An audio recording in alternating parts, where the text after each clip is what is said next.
When the HOA fined me $500 for my ugly lawn, I didn't argue. I took it personally. Instead of paying the fine, I decided to turn that patch of grass into something no one could ever fine me for again. 6 months later, the same HOA that tried to ruin me was begging me to help them. It all began one summer morning when I found a bright pink notice taped to my door. The HOA claimed my grass was too long, and I had violated community standards. I laughed, and it was just a few inches of tall grass. But when I checked my mailbox again, there was another letter and a $500 fine. I tried reasoning with the HOA president. Karen, yes, that's her real name. But she wouldn't hear it. "Your yard makes the neighborhood look bad," she said. I realized then they weren't enforcing rules. They were enforcing control.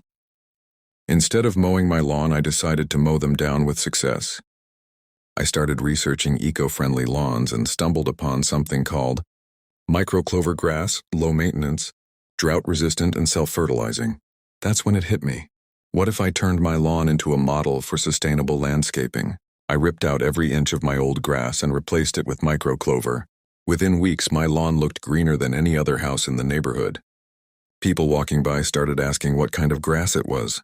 Then one day, a local news crew filming a green living segment noticed my yard. They featured my home on TV, calling it the future of suburban lawns. My phone exploded with calls from people asking if I could help them get the same lawn, so I registered a business name, Green Rebel Landscaping. At first, it was just a few neighbors paying me to redo their lawns. But word spread fast, and soon I was getting calls from nearby cities. Within a few months, I had a full-time crew, a truck with my logo, and contracts with eco-conscious developers. Ironically, the same HOA that fined me invited me to speak at their next meeting to teach homeowners how to create sustainable yards.